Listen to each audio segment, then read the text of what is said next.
Hi, this is Shelley Craft, and welcome to SNN Live. We're at the Hard Assets Rare Earth Investment Summit in San Francisco. I have Gareth Hatch of Technology Metals Research, LLC.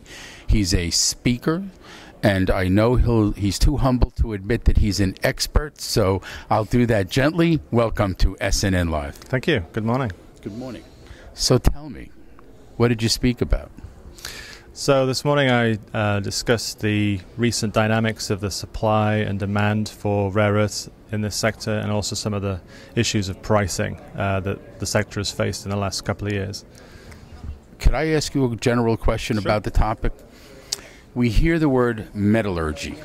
What does metallurgy mean in the rare earth element market? And please tell our audience. Sure. So in the context of rare earths and the development of other metals and minerals, the metallurgy is essentially the development of the recipes, the chemistry that's required to be able to take material that you've got out of the ground, do things to it with acids and alkalis and various other chemicals and reagents, and turn that into either concentrates, which are then further processed, or essentially produce semi-finished products. So it's the chemistry, it's the flow sheet. You'll sometimes hear that term.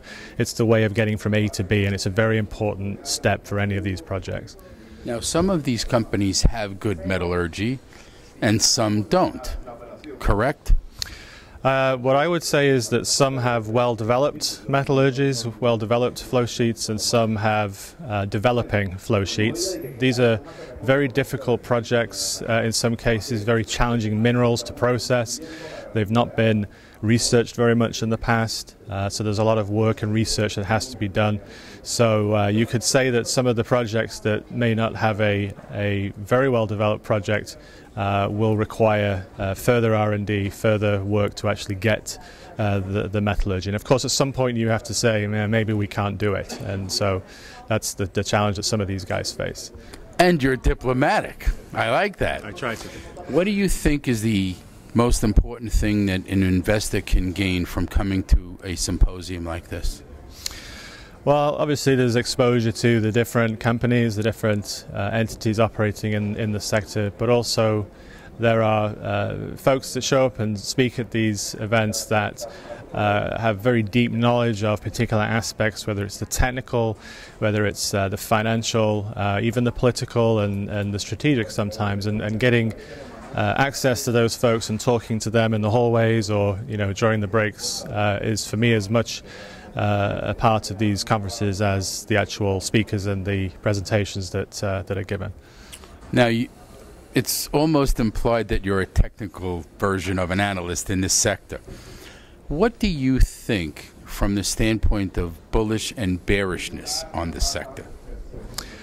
I am generally very bullish in the long term for the rare earth sector. From the supply chain point of view, these guys may not be as interested in the rise and fall of individual companies, but they very much need this sector to succeed so that there are new supplies of metals and alloys and compounds that they can use for the projected demand growth that we're talking about. So I am optimistic that these problems will be solved, and that will mean projects will be successful. And for the investor, it means ultimately, if you've backed the right horse, you should do pretty well.